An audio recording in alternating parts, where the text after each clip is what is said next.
Velkommen til den her video. I dag der laver vi altså en tier list, og det bliver altså ordentligt episk. Jeg gør det på min telefon. Lev med det, fordi ja, det gør jeg bare. Så det skal I lige leve med. Det er altså det er en tier list over de bedste fodboldspillere. Ja, her I kan lige få lov at se, hvem der er her. Og ja, så vil jeg rate dem. Så altså, okay. Vi går bare i gang her. Vi starter med Aguero. Et ikonisk mål. Går lidt efter so good eller best. Og ja, kategorierne er goat, best, so good, good og normal. Jeg tænker, jeg vil putte ham helt frem indtil videre her på so good. Og så har vi altså Jan Oblak. Og ham putter altså på good. Fordi at, ja, han har haft nogle gode sæsoner, men det er ikke altid, det har været sindssygt godt. Men her har vi Harry Kane, ham putter jeg på bedst. Han har haft nogle gode sæsoner. Han har ikke vundet et trofæ, og så joiner han bare for at gøre det, men så vinder de ikke, og det er så sjovt. Og vi ranker dem fra deres prime. Så det er vigtigt. Godins prime var jo rigtig god. Han er jo fuldstændig forfærdelig normalt. Men hans prime var altså rigtig god, så vi ser så godt her på ham. Så har vi Ramos her. Ham putter jeg på bedst, men foran Harry Kane. Nej, det gør jeg faktisk ikke. Jeg putter Ramos bag ved Harry Kane. Så har vi Messi. I ved det godt, jeg har lavet en hel video om det. Det er altså goat. Den er altså clear. Messi er clear. Sådan er det. Ronaldo, han er... Hvis vi kan putte 2 på goat, vil jeg putte Ronaldo han. Hvis vi ikke kan, så putter jeg ham der. Der skal jeg lige vide. Men jeg putter ham her for nu siger vi bare, at vi godt kan putte 2 på goat. Så det er altså 2 på goat her. De Gea, Diarra, hvad vi siger. Han er altså normal. Jeg er ligeglad. Jeg kan ikke supporte en United-spiller. Cardi, fuldstændig forfærdelig. Han kan ryge her. Normal. Men faktisk ikke over de Gea her. Hazard, og det her det er meget vigtigt. Det er i deres prime, og der siger jeg altså Hazard. Han er bedst. Ikke bedre end... eller han er faktisk ikke bedre end Ramos i hans prime. Så vi siger bedst, men den laveste på bedst. Så har vi Pogba. Nej. Han er værre end Jan Oblak. Det er altså... Han er flop. Kæmpe flop. Modric. Der putter ham altså på so good. Bedre end Aguero. Der putter ham altså bedre end Aguero. Sådan er det. Son, hans prime. Det altså bliver den bedste på good. Så tæt på so good. Men han er der ikke. Fordi det er han bare ikke. Og Navas i hans prime, det er altså so good. Vi putter mange på so good her. Men jeg putter ham over Godin, ikke over Aguero. Man kan ikke sige nej til sin egen hold her. Reus, det er altså en af toppen her. Er han bedre end Aguero? Det synes jeg, at han er. Mbappé, så kommer vi endelig væk fra so good. Vi kommer altså op på bedst. Ikke goat, men han er bedre end Harry Kane. Han bliver nok bedre end Harry Kane. Det er han nok også nu. Og Lewandowski op med ham. Sadio Mane hader Liverpool. Ej, jeg ved godt, det er nok ikke det rigtige, men altså, det er min mening her, ikke? Jeg hader Liverpool, så sådan er det. Neymar prime, den skal altså toppen af bedst. 3. bedste goat, 3. bedste. Så det bliver altså det, jeg putter.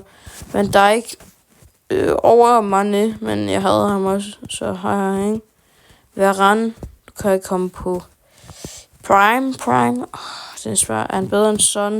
Er han bedre end Son i prime? Eller skal han herop i so good, eller skal han hernede? Jeg putter ham herop i good, højsten af good. Og det var altså det for den første tier list, jeg laver 2, den her video. Og hvis I godt kan lide, så smid et like. Vi har så Messi, Top, Ronaldo, Neymar, Lewandowski, Mbappé, Kane, Ramos, Hazard, Modric, Reus, Aguero, Navas, Godin, Varane, Son, Oblak, Pogba, Diarra, Icardi, Van Dijk og Mane. Så det var det for den første. Videre til den næste. Den nye tierliste, som er fodboldklubber i Europa. Så lad os bare gå i gang.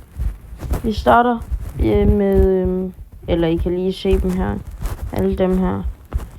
Ja, jeg tror der kommer nogle gode og nogle dårlige. Altså der kommer for eksempel bare random klubber som den, der har jeg aldrig hørt om før. Den der grønne her. Vi starter med Atletico Madrid. De kan komme i B, ikke A. Men ja. Bayer Leverkusen, og vi går efter Prime. Og Bayer Leverkusen Prime er lige nu, hvor de er på vej til at vinde Bundesligaen. Som er meget godt, så jeg putter dem også i B. Ikke over Atletico Madrid dog, fordi de har været i Champions League-finaler og muligt, så ja. Atletico Bilbao, I kan få en D-plads lige nu. Vi kan godt rykke senere. Kiev, I kan få over Atletico Bilbao i D. Porto, der får I bagerst i B her. Og til jer, der ikke ved det, så er S det bedste. Og så S det bedste. Så kommer A, B, C, D, E, F. Ja.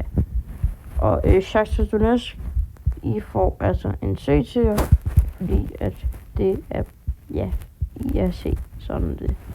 Espanyol, Athletic klub, han kommer der. Den her klub, som jeg aldrig har hørt om før,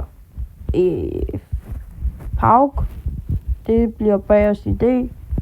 Sevilla, i deres prime, ikke lige nu, så vil I komme i F, for de er forfærdelige lige nu. Men prime, Sevilla var meget godt. Og Bayer Leverkusen lige nu, det tror jeg ikke, men altså, ja. Den her klub, har ingen idé om, hvad det er. F, det bliver bare til alle dem, jeg ikke kender. Benfica, skal de have spottet i B? Nej, det skal de ikke. De skal have... Kom nu, mand. De skal have spottet i C, men øverst i C. Salzburg, de kan få...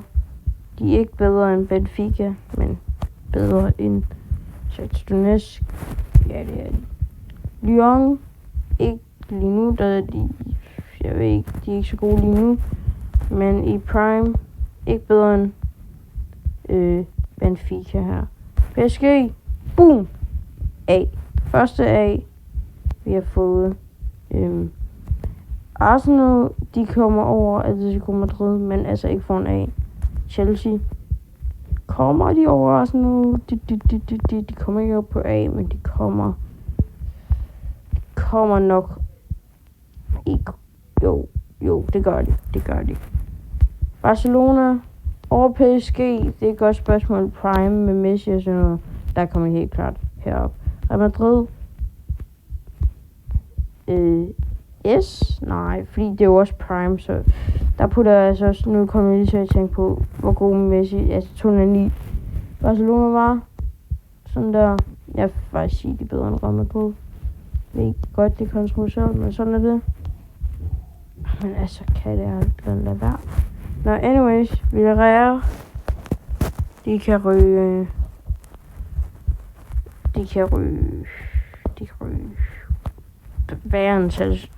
bedre end Salzburg her. Torino, C, men Inter, de får en i deres prime, helt klart A. Sådan er det. Atalanta, bare gode i deres prime, hvor det bare var, jeg tror det var lockdown, hvor de bare var ordentligt gode, men de får altså bare der, et eller andet random her. Roma Prime, det er sådan med Totti og sådan noget. Det bliver bedre end Sevilla, men ikke bedre end Bayer Leverkusen lige nu. Valencia kan komme her, bare et eller andet random sted. Wolfsburg kan komme over Villarreal, men ikke bedre end Lyon. Dortmund, de er vel bedre end Bayer Leverkusen i deres prime. Det er Napoli også, men ikke bedre end Dortmund, så hvis du lige kan. Tak. Milan, de er altså hvem bedst i prime. Jeg vil sige, Milan med Maldini og sådan noget bedre end Inter Milan. Ajax, helt tilbage af, de er rigtig gode, men altså her, der får vi altså den øverste her. Manchester United. Man kan vel ikke regne med dem. Ud i F, mand. Ud i F. Jeg har ikke rykket dem ned, fordi der er så meget her. Fordi F var jo kun så hold, jeg ikke kendte. Så det ikke får den værste plads i. Frankfurt. Ja. Den kommer vel nok bagom her. Bag Wolfsburg. Villarreal, det passer meget godt. Everton, de er aldrig rykket ned, jo. Så det skal man tænke på, men det tænker jeg faktisk ikke på. Så hej. Dernede. Det passer meget godt til Everton. Ikke så mange klubber tilbage her. Ikke så mange klubber tilbage. Faktisk ret mange, men sådan er det. Vi har jo Røde Stjerne, som, ja, bedre end Espanyol, men ikke bedre end PAOK. Sådan er det. Det hold i Juventus. Det får de en A. De får øverst på B. Og kan ikke udtale. Jeg har haft et eller andet. De kan nok få D. Ja. Zenin og D. Bedre end Karaffe. Ja, bedre end PAOK. Ja, den får de der. Lille, de kan være bedre end Wolfsburg. De vandt Ligue 1 for ikke så lang tid. Det var faktisk ret lang tid. Men ja. Så kommer vi til det store spørgsmål. Hvem havde jeg mest? Liverpool eller Manchester United? Ja, det bliver så Manchester United. Når Hoffenheim, de kan ryge over her. Gehave, ja nok. Det her hold, så har vi altså det bedste hold nogensinde. Der nogensinde har eksisteret. Manchester City, yay! I deres prime vinder triple. Sådan er det. Olympique, de kan komme over Torino. Ikke bedre end Shakhtar Donetsk. Sådan er det. PSV. Bedre end Everton. Ja, bedre end Valencia. Ja. Bedre end Villarreal. Ja. Nej. Jo. Nej. Jo.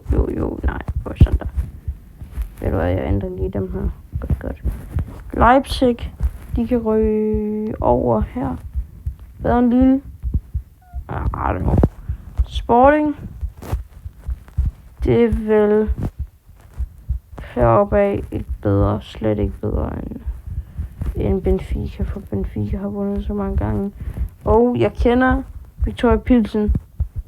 Men de får altså den værste plads, som jeg kender på den her tierlist. Så det bedste hold i hele verden ifølge mig i prime er Manchester City, så kommer Barcelona, Real Madrid, Bayern München, AC Milan, Inter Milan, PSG, Ajax, Juventus, Chelsea, Arsenal, Atletico Madrid, Dortmund, Napoli, Bayer Leverkusen, Roma, Sevilla, Atalanta, Porto, Benfica, Lyon, Sporting, Lille, Leipzig, Frankfurt, Wolfsburg, PSV, Eindhoven, Villarreal, Valencia, Everton, Salzburg, Shakhtar Donetsk, Olympique, Torino, Dynamo Kiev, Atletico Bilbao, Zenin, PAOK, Hoffenheim, Getafe, Røde Stjerne, Espanyol, Victoria Pilsen, Liverpool, United og sådan nogle hold, jeg ikke kender. Det var det. Tak fordi I så med. Ses i næste video, og like, hvis I vil have mere af de her tierlist. Fordi ja, det er fedt for mig at lave også. Så ses.